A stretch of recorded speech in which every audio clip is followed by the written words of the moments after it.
यीशु मसीह के बाबरकत और जलाली नाम में तमाम देखने वालों को मेरी तरफ से सलाम। खुदावंद का शुक्र अदा करते हैं आज के इस पैगाम के लिए जो आप तक पहुंचने को है, और मैं शुक्रगुजार हूँ खुदा बाप बेटे रूहुल कुदुस का कि जिसकी वसासत से आज हम सब कलाम की बातों को सीखेंगे। और मैं साथ साथ शुक्रगुजार करना चाहता हूँ बैतलहम टीवी का और उसके बाद सरफराज बशीर साहब का, कि जिनकी ये बड़ी काविश है कि खुदा का कलाम यूट्यूब चैनल के ज़रिए से बहुत सी ज़िंदगियों तक पहुँचे ताकि ज़िंदगियाँ बाबरकत हों। इन सारी बातों का जलाल हम यीशु मसीह नासरी के नाम को देते हैं और हम खुदावंद का शुक्र अदा करते हैं कि खुदा ने ये आज मुमकिन किया है कि हम सब कलाम को सीखें। और आए इससे पहले कि हम कलाम की तरफ बढ़ें, एक हम दुआ करेंगे ताकि खुदा का पाक रूह हमारे साथ हो, हमारी मदद करें और सीखने सिखाने के अमल में से जब हम गुज़रते हैं तो पाक रूह हमारी रहनुमाई करे। हालेलुया। खुदा कादिर, मैं यीशु मसीह नासरी के नाम में तेरी बारगाह इलाही में आता हूँ और खुदा आज के पैगाम के लिए तेरा शुक्र अदा करता हूँ। खुदा, हम इस बात का इकरार करते हैं हम तेरे बगैर कुछ नहीं हैं, हमारा इल्म नाकिस है, हम कुछ नहीं कर सकते। ऐ खुदा, इस वक्त मैं अपने आप को तेरे ताबिया करता हूँ यीशु के नाम में। रूहुल कुदुस आ, और वो बातें जो रूहुल कुदुस की कुदरत पर मौकूफ़ हैं वो जब तेरे लोगों के साथ शेयर की जाएं तो ऐ खुदा ज़िंदगियाँ बरकत पाएँ, बेदार हों और रिवाइवल आए। तेरा शुक्र अदा करते हैं आज के कलाम के वसीला से जितने घराने, जितने लोग इस पैगाम को सुने उनकी ज़िंदगियाँ यकसर तब्दील हो जाएं। हम तेरा शुक्र अदा करते हैं, तेरी तारीफ़ करते हैं। खुदा पाक रूह, तू आ, हमारी मदद कर और हमारी रहनुमाई कर। यीशु के नाम में ये दुआ मांगते और पाते हैं, आमीन आमीन। पहले हमने कलाम मुकद्दस में से सीखा जो खुदा ने तौफीक दी। एक पहली रिकॉर्डिंग में हमने सीखा रिवाइवल के ताल्लुक से, और उसमें हमने बात की थी कि ज़ाती ज़िंदगी के अंदर बेदारी कैसे आती है।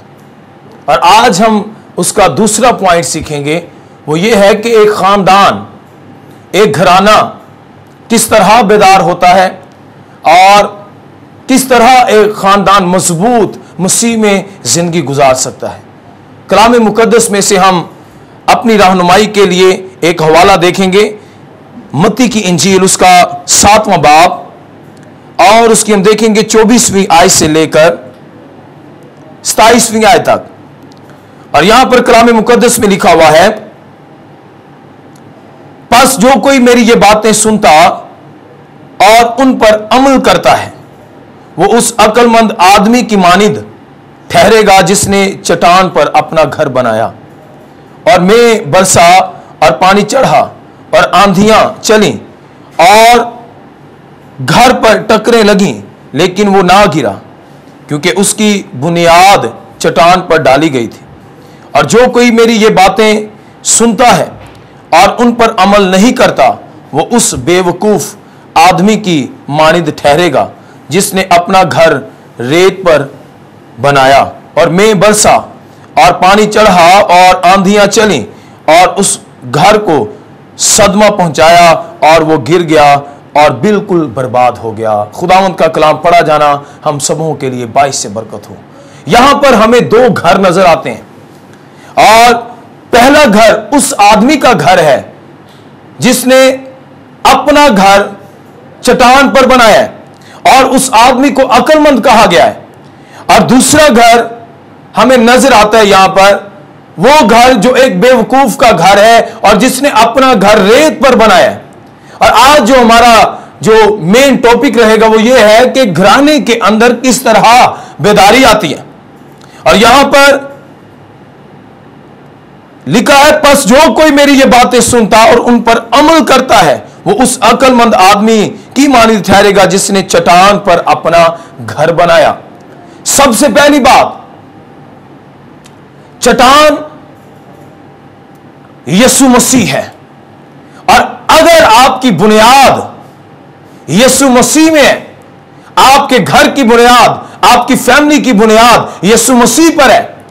तो मैं आपको यह कहना चाहता हूं, आप उस घर की मानिंद हैं जो गिराया नहीं जाएगा। लिखा है आंधियां चली, तूफान आए, मुसीबतें आई, दुख आए और बीमारियां आई और तरह तरह से मायूसियां, ना उम्मीदियां आई, पर वो घर नहीं गिरा, टकरे लगी। अगर आपकी बुनियाद चट्टान पर है यानी यीशु मसीह पर है, तो याद रखें आप उस अक्लमंद आदमी की मानिंद होंगे जिसने अपना घर चट्टान के ऊपर बनाया। हालात जैसे मर्जी हो, अगर आपकी बुनियाद यीशु मसीह में है, याद रखें आप कभी नहीं गिरेंगे, क्योंकि आपने अपनी चट्टान यीशु मसीह को बना लिया है। अपनी बुनियाद, घर की बुनियाद यीशु मसीह पर रख ली है, डाल दी है। और जिसकी बुनियाद यीशु मसीह बन जाएगा, हर तरह की मुश्किलात पर वो गालिब आएगा। हालेलुया। अगर आप यीशु मसीह के साथ वफादार हैं, यीशु मसीह में जिंदगी गुजार रहे हैं, तो फिर मैं आपको यह कहना चाहूंगा, आपको परेशान होने की जरूरत नहीं है। और अब यहां पर 2 घरों का जिक्र है, और जब भी कोई घर की कंस्ट्रक्शन होती है, उसको ईंटों की दरकार होती है, उसको बजरी की दरकार होती है, उसको सरिये की दरकार होती है, उसको रेत का इस्तेमाल करना पड़ता है। और अब एक मजबूत घराना, रूहानी घराना बनने के लिए हमें किन किन बातों की जरूरत है? हमें कलाम मुकद्दस के मुताबिक लिखा हुआ है, बस जिस तरह तुमने मसीह खुदावंद यीशु को कबूल किया, उसी तरह उसमें चलते रहो। और लिखा है जड़ पकड़ते रहो, और फिर लिखा है कि तामीर होते जाओ। तामीराती काम के लिए ये सारे मटेरियल की जरूरत है, और फिर वो घर तामीर होता है। और रूहानी घराने के लिए, रूहानी घर के लिए हमें दुआ की जरूरत है, हमें कलाम की जरूरत है। आज हमारे घरों के अंदर लड़ाइयां झगड़े क्यों हैं? आज हमारे घरों के अंदर बीमारियां क्यों हैं? आज हमारे घरों के अंदर मुश्किलात क्यों हैं? बेरोजगारी क्यों है? क्योंकि ना तो हमारे घर के अंदर बाइबल कभी खुली है, ना हमारे घर के अंदर कभी दुआ हुई है। इसीलिए आज मीडिया का दौर है, आज मीडिया का दौर है, तो बहुत से लोग मीडिया में, आपके बच्चे मीडिया में हैं, और उनकी कोई रिफाकत नहीं है अपने खानदान के साथ। यानी कि मोबाइल ने, मीडिया ने सेपरेट कर दिया है बच्चों को अपने वालिदैन से। और मैं यहां पे ये कहना चाहूंगा, एक मजबूत घराना जिसका दारो मदार वालिदैन के ऊपर है, अगर आप अपना घराना खुशहाल और मजबूत और रूहानी और स्पिरिचुअल और एक अच्छे मसीही घराने की तरह बनाना चाहते हैं, तो मैं आज वालिदैन को यह कहना चाहूंगा कि आप अपने घराने को मजबूत कर सकते हैं। आप अपने घराने के अंदर रूहानी तौर पर उसकी नशो नुमा कर सकते हैं। आप अपने घर के सरबराह हैं। आप अपने घर को जिस तौर से मसीह के मुताबिक चलाना चाहेंगे, उसी तौर से आपका घराना चलेगा। और बहुत से बच्चे हैं जो मीडिया की वजह से सेपरेट हो चुके हैं, घरानों के अंदर दुआ नहीं होती, और हर एक मां बाप ये चाहता है मेरा बच्चा अच्छा कंप्यूटर चलाने वाला बन जाए, मेरा बच्चा अच्छा दुनियादारी में तरक्की करने वाला बन जाए। पर याद रखें, यह दुनियादारी की तरक्की जो है, यह दुनियादारी में रहेगी, लेकिन आपके बच्चे और आपका खानदान अगर रूहानी है, तो याद रखें आप दुनिया में भी बाबरकत जिंदगी गुजारेंगे, और आपके लिए एक जिंदा उम्मीद है, आसमान पर भी आप हमेशा की जिंदगी में शामिल होंगे। हालेलुया। तो हमें क्या करना है? हमें कलाम के मुताबिक, यहां पर 2 घरों का जिक्र है, और यहां पर मैं ये कहूंगा कि ये जो जिसकी बुनियाद चट्टान पर है, उस घर में प्रेयर होती होगी। मां बाप अपने बच्चों को हर रोज सोने से पहले साथ लेकर दुआ करता होगा। और मैं यहां पे एक और बात कहूंगा, अगर आपके बच्चे पढ़े लिखे हैं, आप नहीं पढ़ सकते बाइबल, अपने बच्चों को कहें कि हमारे साथ मिलकर दुआ करें और साथ बाइबल भी पढ़ें। और यह घराना स्पिरिचुअल घराना में नजर आता है। यहां पर जो पहला घराना है जिसकी बुनियाद चट्टान पर है, पहली बात है, जो कोई ये मेरी बातें सुनता, यह घराना कौन सा घराना है? जो कलाम को सुनता है। और कलाम मुकद्दस में मुकाशमा में लिखा हुआ है कि इस शरीयत की किताब, नबूवत की किताब को पढ़ने वाला और इसके सुनने वाले, और आगे लिखा है इसमें अमल करने वाले मुबारक हैं। अगर आपके घर में, याद रखें, हर रोज बाइबल खुलती है, तो मैं आपको श्योरिटी के साथ ये कहता हूं, हर रोज आपके लिए खुदा का आसमान खुलेगा। हालेलुया। तो अगर आपके घर में दुआ नहीं होती, आपके घर में, और मैं यहां पर एक और बात आपको बताना चाहूंगा, आपका घर जो है छोटा चर्च है, आपका घराना छोटी मसीह की बादशाहत है। आप अपने घर के अंदर, अगर आपका घराना मजबूत होगा, तो याद रखें आपके घर के अंदर रिवाइवल आएगा, बेदारी आएगी। आज बच्चे अपने वालिदैन के क्यों नाफरमान हैं?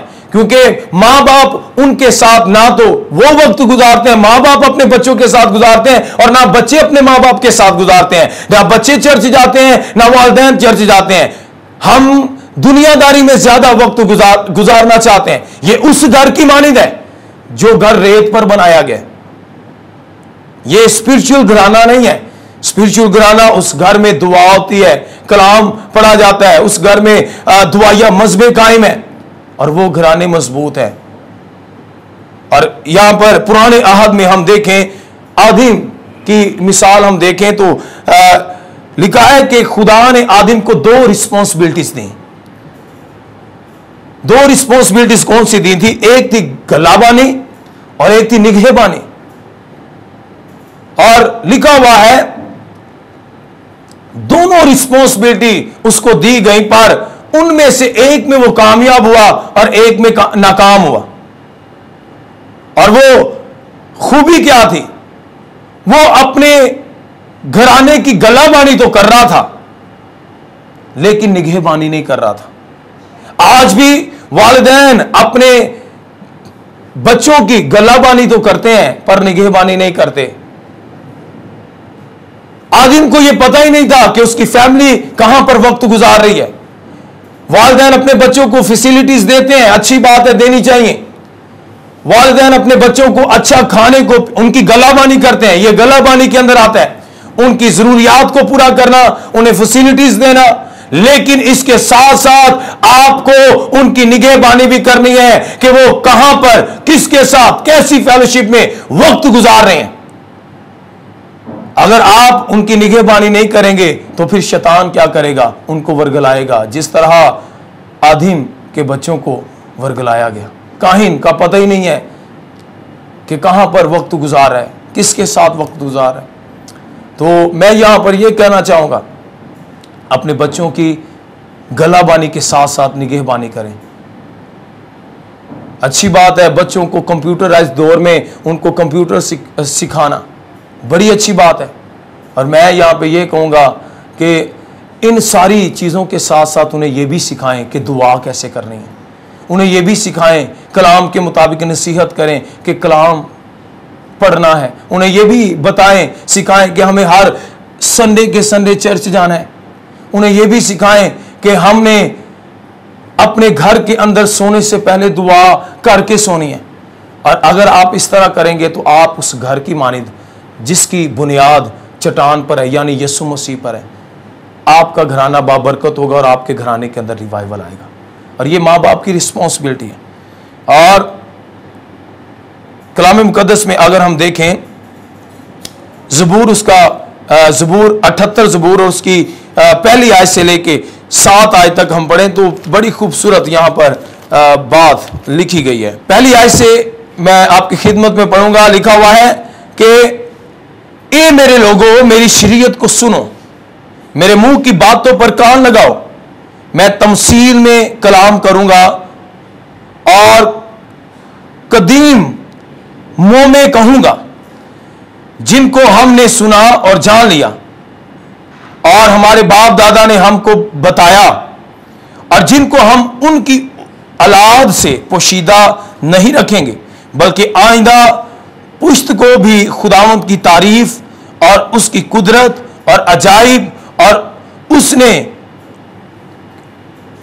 जो उसने किए बताएंगे, क्योंकि उसने याकूब में एक शहादत कायम की और इसराइल में शरीयत मुकर्रर की, जिनकी बाबत उसने हमारे बाप दादा को हुक्म दिया कि वो अपनी औलाद को उनकी तालीम दें, ताकि आइंदा पुश्त यानी वो फर्जंद जो पैदा होंगे उनको जान लें और वो बड़े होकर अपनी औलाद को सिखाएं कि वो खुदा पर आस रखें और उसके कामों को भूल ना जाएं, बल्कि उनके हुक्मों पर अमल करें और अपने बाप दादा की तरह सरकश और बागी नस्ल ना बने। आमीन।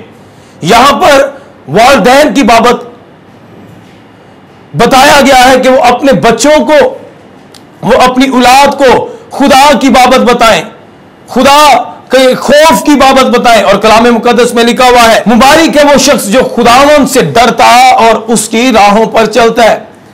128 ज़बूर की पहली आयत के अंदर,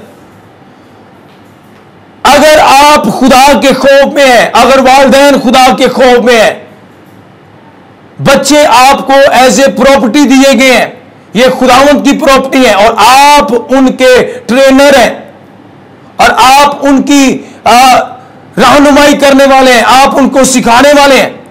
अगर आप अपने बच्चों की निगहबानी नहीं कर रहे, उन्हें नहीं सिखा रहे, तो फिर आप अपने घर के सरबराह हैं और आपसे पूछा जाएगा, खुदा कहेगा कि मैंने तुम्हें बच्चे दिए थे, उनकी कैसी परवरिश की है।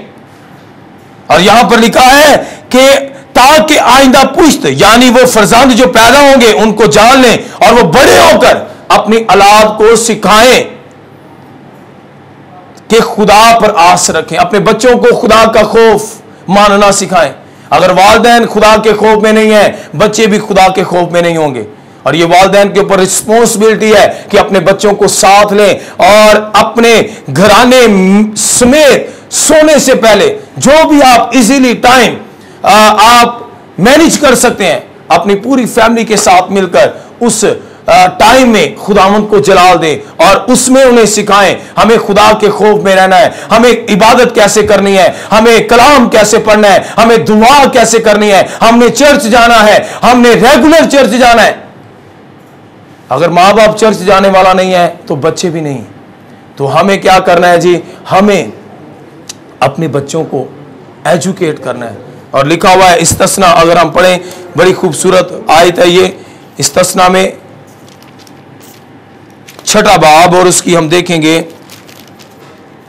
इस्तस्ना उसका 6ठा बाब और उसकी 6ठी आयत देखेंगे। लिखा है, और ये बातें जिनका हुक्म आज मैं तुझे देता हूं तेरे दिल पर नक्श रहें और तू इनको अपनी औलाद के ज़हन नशीन करना और घर बैठे और राह चलते और लेटते और उठते वक्त इनका जिक्र किया करना, और तू निशान के तौर पर इनको अपने हाथ पर बांधना और वो तेरी पेशानी पर टेकों की मानिंद हों और तू उनको अपने घर की चौखटों और अपने फाटकों पर लिखना। सभी बोले आमीन।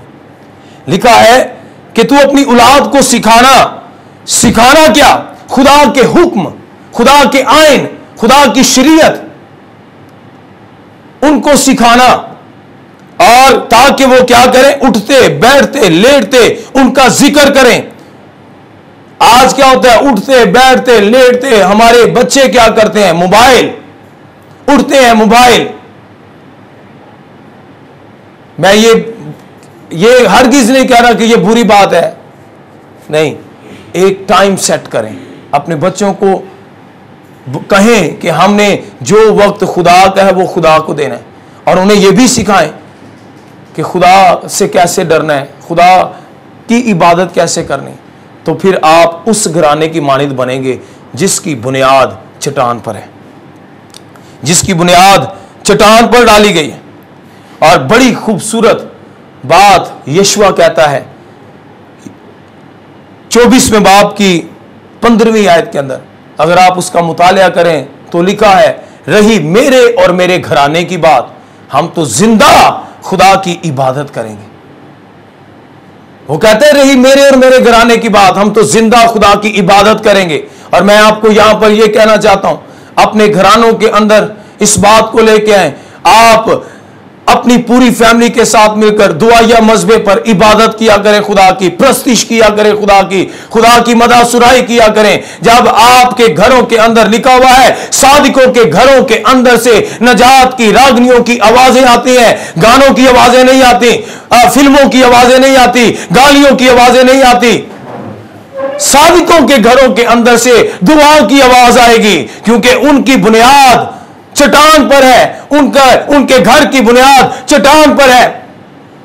उनके घरों से शादमानी की आवाजें आएंगी, खुशी के गीतों की आवाजें आएंगी, प्रस्तिश की आवाजें आएंगी, और कलाम की आवाजें आएंगी, दुआओं की आवाजें आएंगी। और अगर आपके घरों के अंदर ऐसा होना शुरू होगा, मैं आपको ये शोटी के साथ कहता हूं और बड़े मुसम्मम ईमान के साथ कहता हूं कि आपका घराना बेदार घराना होगा। हालेलुया।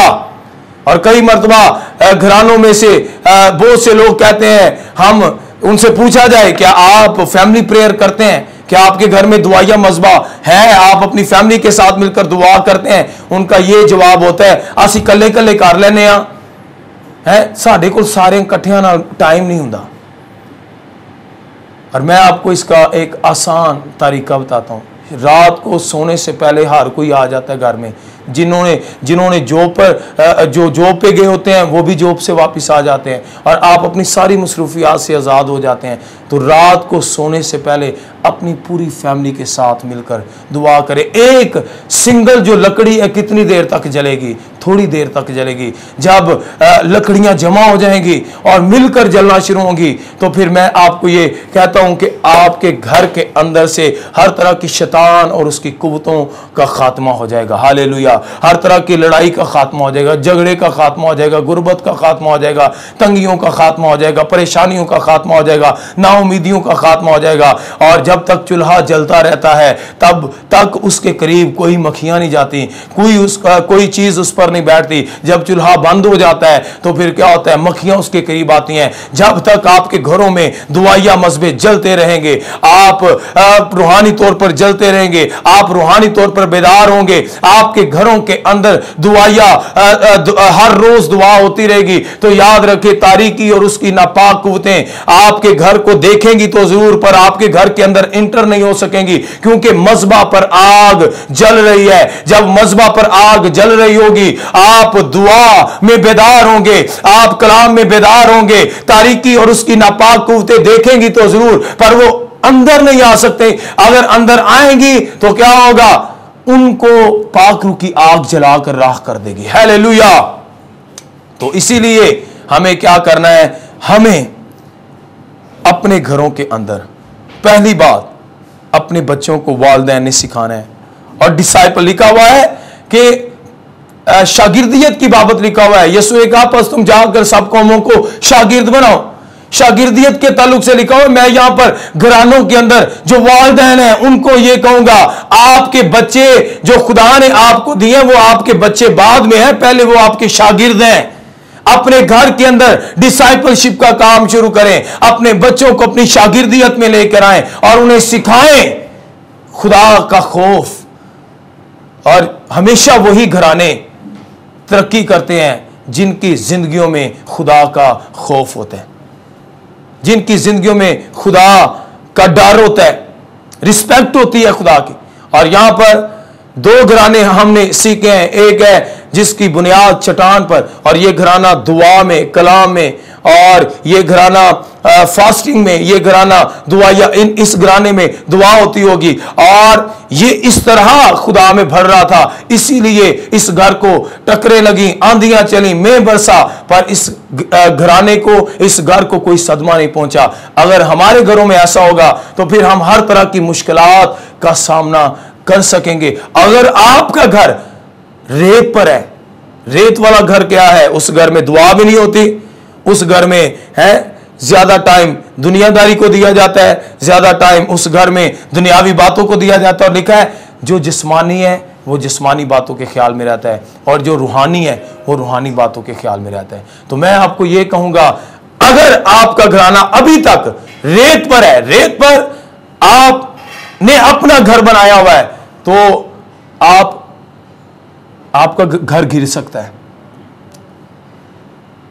अगर आप, अब रेत पर घर बनाने से क्या मुराद है, इस पर यह है कि आप दुआ ही नहीं करने वाले, आप कलाम ही नहीं पढ़ने वाले, आप चर्च ही नहीं जाने वाले, आपके घर के लोग चर्च नहीं जाने वाले, आप ज्यादा टाइम दुनियादारी के कामों को देते हैं, ज्यादा टाइम अपनी मुसीबत को देते हैं, तो फिर याद रखें, ऐसा घर रेत पर है, वो गिर सकता है, कभी भी गिर सकता है। तो अगर आप यीशु मसीह में मजबूत हैं, यीशु मसीह में आपकी बुनियाद है आपके घराने की, तो फिर आप एक रूहानी जिंदा घराना है और मसीही जिंदा घराना है, और आपकी जिंदगी के अंदर से और आपके घराने के अंदर से खुदा एक बड़ा काम करेगा और आपके घराने के अंदर रिवाइवल आएगा। सभी बोले आमीन। आए अपनी आंखें बंद करें और हम इस कलाम के लिए शुक्रगुजारी करेंगे। ऐ बाप, मैं इस कलाम के लिए तेरी शुक्रगुजारी करता हूँ। आज जो तेरे लोगों के साथ ये मैसेज शेयर किया गया है, एक मजबूत और रिवाइवलिस्ट घराना किस तरह बन सकता है, ऐ खुदा ये कलाम सुनने वाली ज़िंदगियों के अंदर असर करे और ये घराने दुआया घराने हो जाएं, क्योंकि दुआया घराने ही जिंदा घराने हैं, कलाम पढ़ने वाले घराने ही जिंदा घराने हैं, दुआ करने वाले और खुदावन तुझे अव्वलीन तरजीह देने वाले ही जिंदा घराने हैं। आज के कलाम के वसीला से तमाम सुनने वाली ज़िंदगियां बरकत पाएँ। हम